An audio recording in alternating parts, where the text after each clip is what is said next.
lui est terroriste nyamoko ba do faga Macron Assimi Goïta ko ki ka taka ka bo Mali kono kan mo tila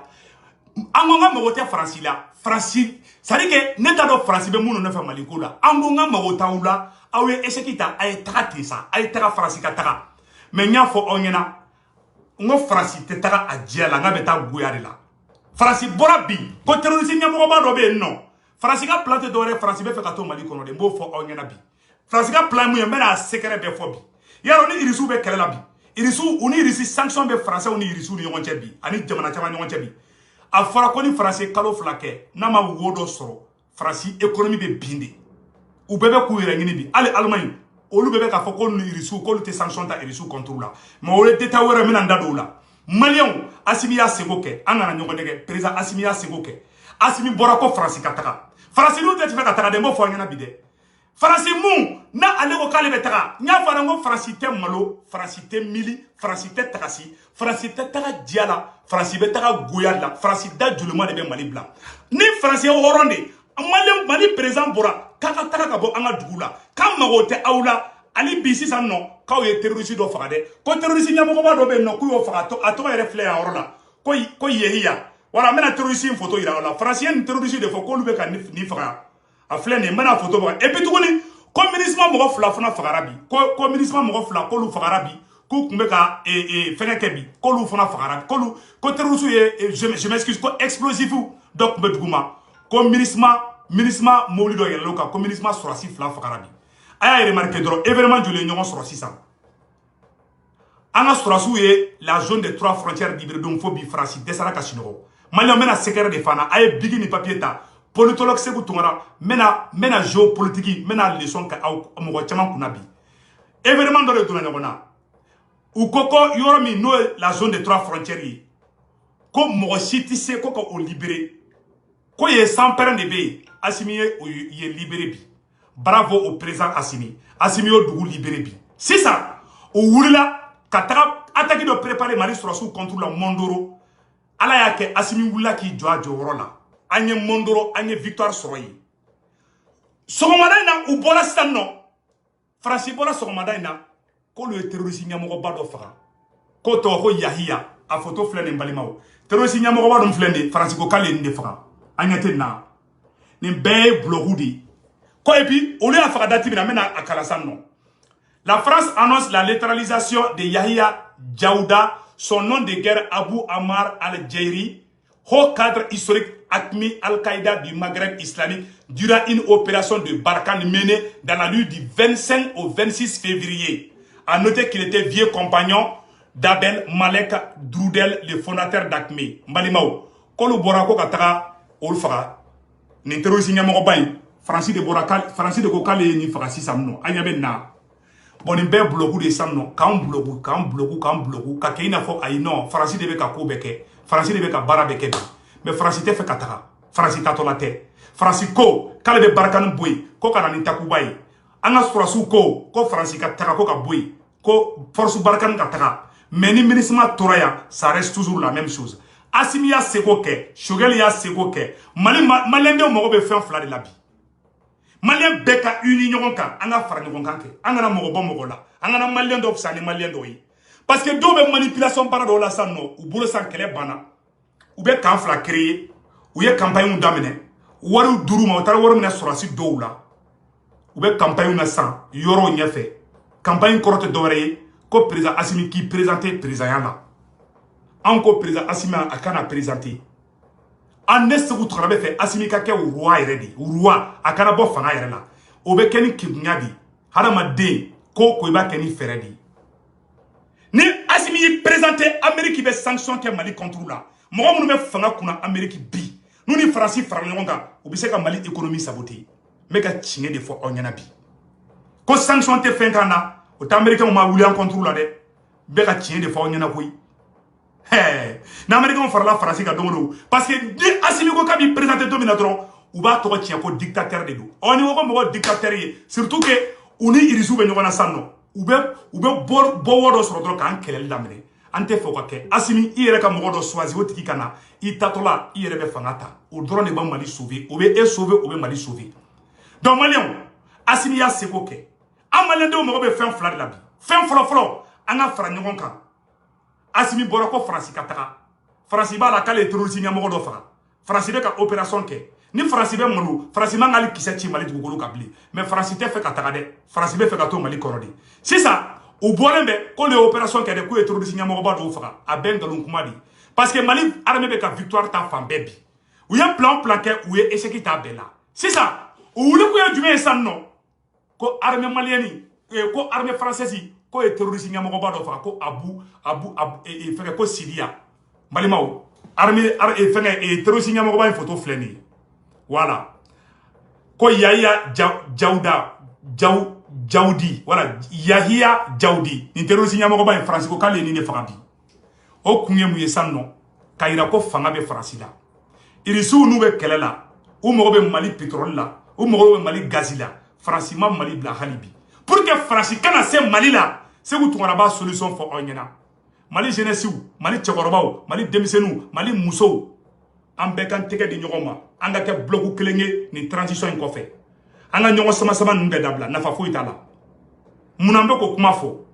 dɔw bɛ an sigilen bɛ yɔrɔ na dɔw bolo san kɛlɛ banna dɔrɔn an bɛ Sogɛli disqualifié an bɛ wuli ni Assimi ye Assimi de cɛ ye Assimi de guerrier ye Assimi de Mali jɔla ye et puis u bɛ ka nkalon kuma dɔw fana tigɛ tuguni u bɛ ka malien dɔw kɛ ko cɛkɔrɔba fɛn fɛn bɛ k'a si kun man ɲi jeune zone bɛ cɛkɔrɔba zone bɛ Mali problème tɛ cɛkɔrɔba ko ye Mali problème tɛ denmisɛnnin ko ye taa ɲininaw ni wari ɲininaw dɔw taara wari minɛ sɔrɔsi dɔw de la u bɛ campagne na burusi kɔnɔnaw la u tɛ dɔ wɛrɛ la dɛ u bɛ ka malien fara de ka malien kɛ catégorie fila ye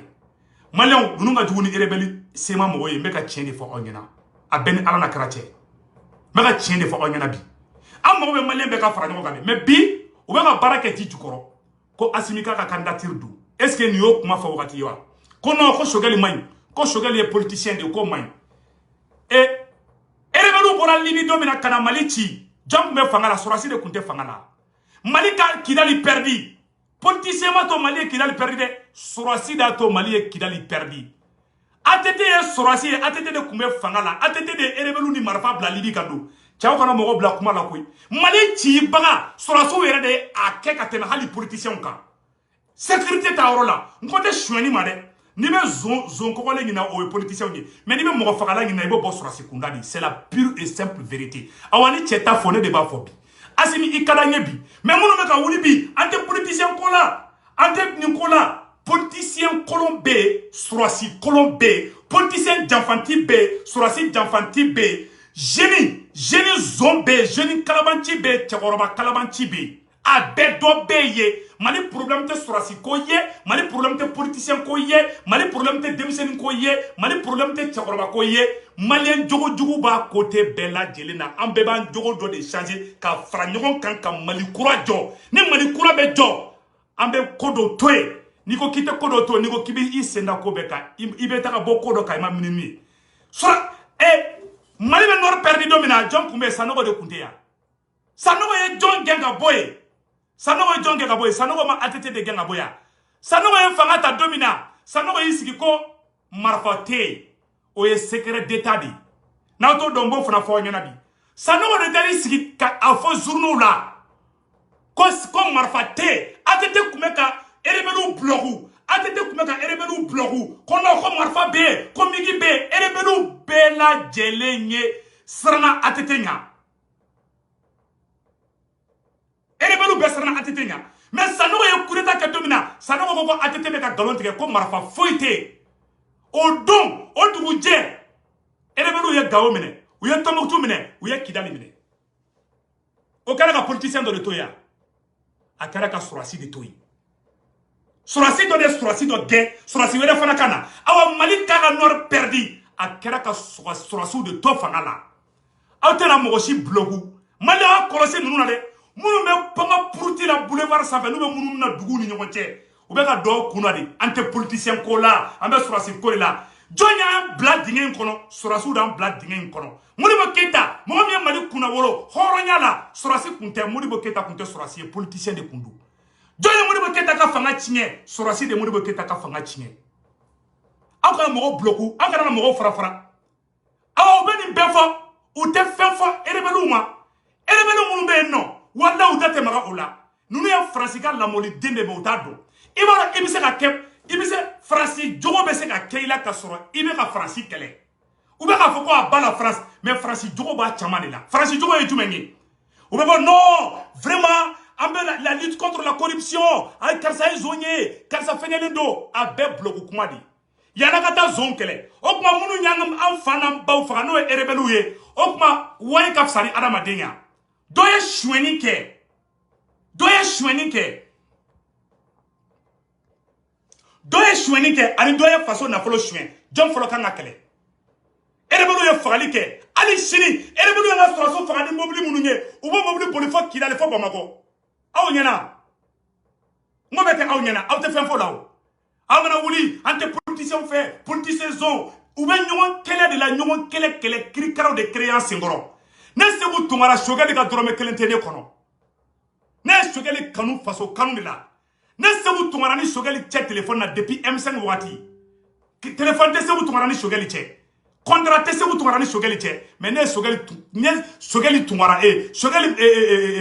Mayiga ne ye Sogɛli kanu ala kanu de don faso kanu de don ne ye Asimi kanu faso kanu de don mais aw kana jamana cili turu ta ka dan galon tigɛ ko politicien kelen don politicien kelen tɛ hali ne yɛrɛ b'a la ne ma voté IBK ya hɔrɔnya la ne ye jɔn t'a la o cɛ Asimi jɛlen tɛ e jɛlen tɛ ne jɛlen tɛ an si jɛlen tɛ mɔgɔ si ma bɔ sanfɛ ka tu dugu ma an bɛɛ namaranin dɔ kɛ yɔrɔnin dɔ la a dossier colonne bɛɛ kɔ aw minnu bɛ kule la n ko wari de dira aw ma ka taa campagne kɛ aw si tɛ baara la aw bɛɛ chômeur de o wari de bɛ ka d'aw ma ka munumunu kɛ aw bɛ munumunu fɛn fɛn la wari de bɛ ka d'aw ma donc aw kana mɔgɔw fara an mago tɛ Asimi ka candidature la an mago bɛ jamana ka stabiliser an tɛ malien qualité fila fɛ malien bɛɛ de bɛ fa la malien bɛɛ de bɛ ba la an tɛ politicien ko la dɛ an bɛ sɔrɔsi ko la dɛ hali ni basa de bɛ se ka Mali mara na Ala ka fanga ta ka di o basa ma jɔn fɔlɔ Mali janfa sɔrɔsi de fɔlɔ Mali janfa Mali ka nord perdu Mali nord perdu ka sɔrɔsi fila de to fanga b'u ni ɲɔgɔn cɛ Sanogo ani ATT bɛ u ni marifa bila ka don Sanogo fana coup d'état ka ATT la Mali y'a ka nord bɛɛ perdu o de la a ma kɛ ka politicien kelen to fanga la donc a kana kow turu ta ka da ɲɔgɔn kun a y'a kɛ politiciens ye suɲɛni kɛ an sɔnna o bɛɛ b'a la politiciens ye tiɲɛni kɛ sɔrɔsiw ye tiɲɛni kɛ an mago bɛ fasoden ɲuman dɔ de la bi Asimi ye fasoden ɲuman ye Asimi ye sɔrɔsi ye Sogɛli ye fasoden ɲuman ye Sogɛli ye politicien ye donc u bɛ fɛrɛ ka na n'o idéw ye u b'o de campagne la partout ka mɔgɔw kunkolow ɲagami a y'a lajɛ dɔrɔn an mago bɛ bɛn de la n'an ma bɛn kɛ Asimi kelen tɛ se Asimi kelen ka cɛya tɛ Sogɛli bɛ ka communication min kɛ a bɛ ka mun da Faransi kan Ala de b'a dɔn Sogɛli ni Asimi bɛ ɲɔgɔn compléter de u ye ne kɛ ne bɛ ka Asimi tantôt ne bɛ da Asimi kan ne tɛ k'o da Sogɛli kan ne bɛ se k'u Tunkara bɛ ka Asimi tantôt bi ka tɛmɛ Sogɛli kan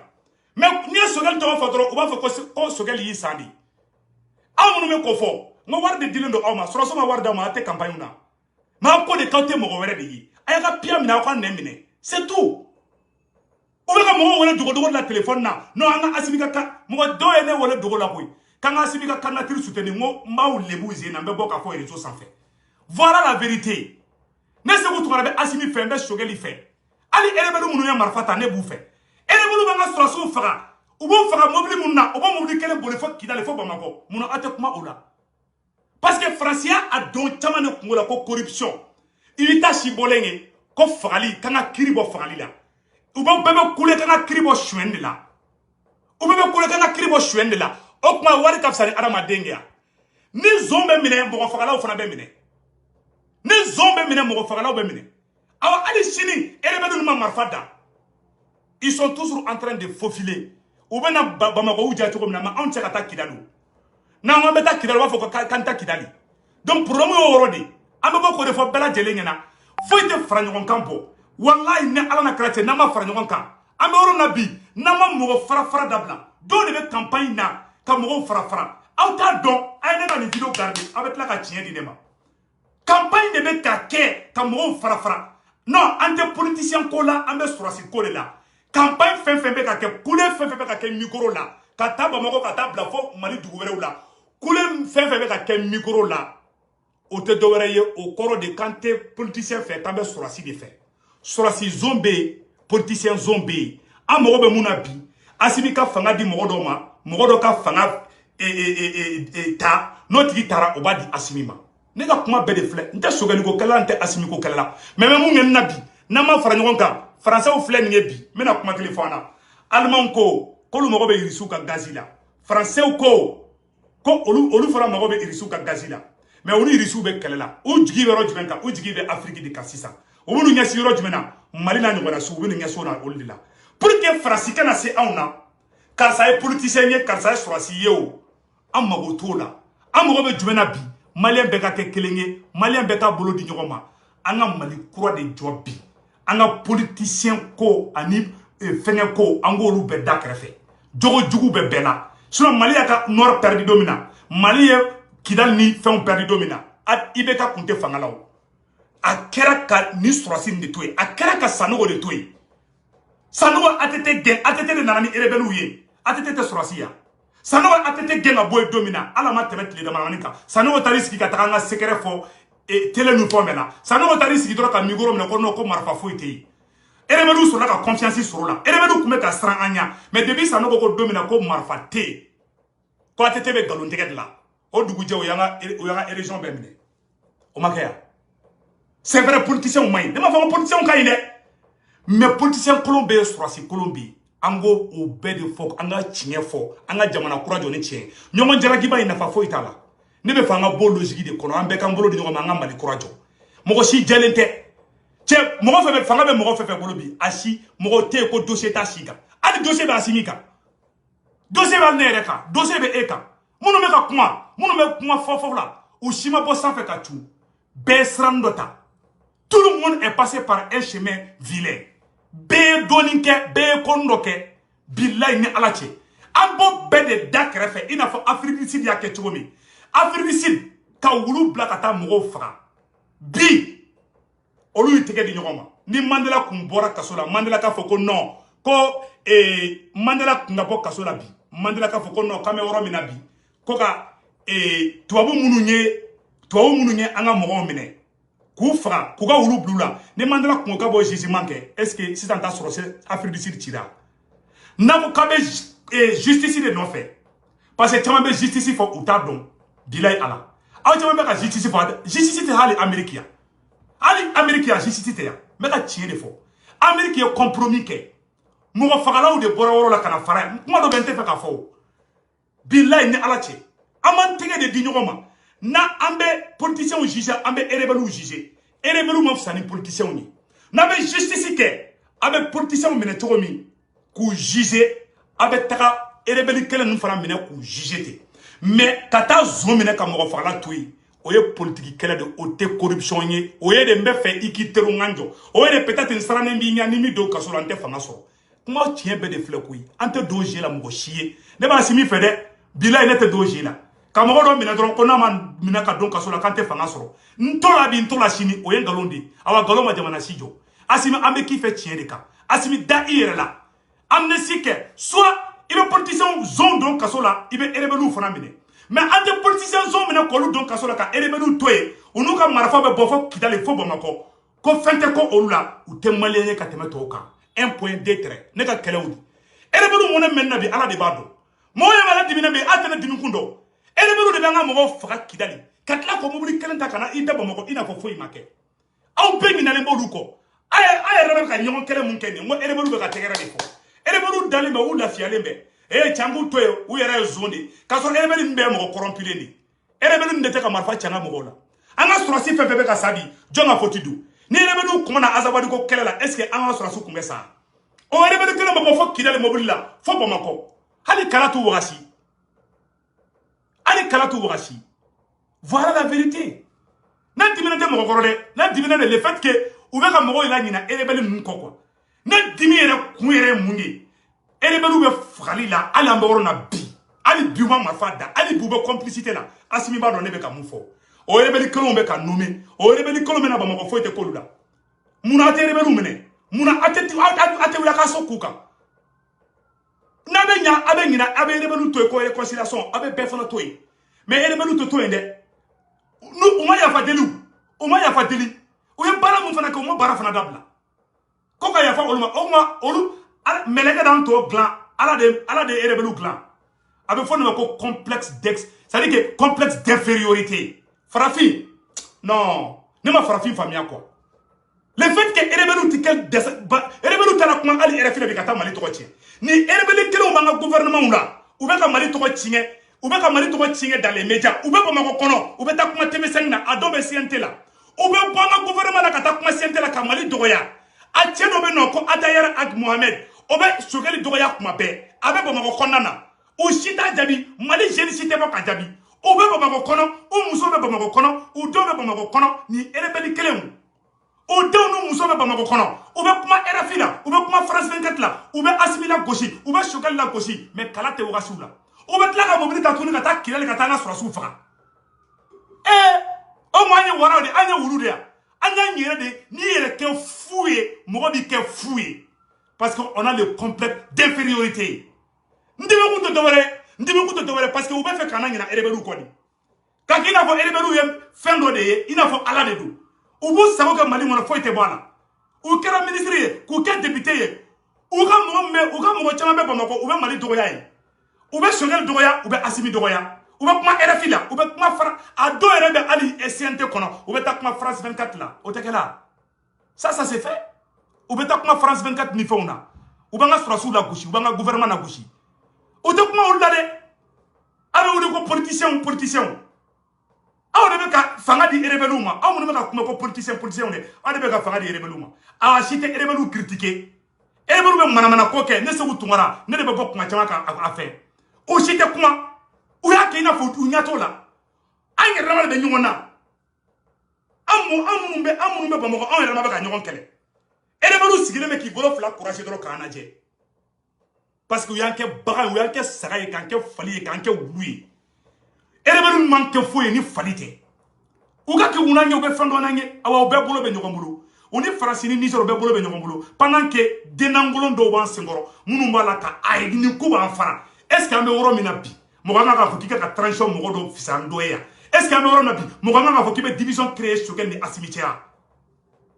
parce qu'ils ont là ou ngolode ou akilibu numbara de sans fait ils n'ont rien dans les crânes ne se vous tourner téléphone tel ni Choguel tchede. Non, téléphone, t'es sur Choguel. Moi, je parle entre Dieu et moi.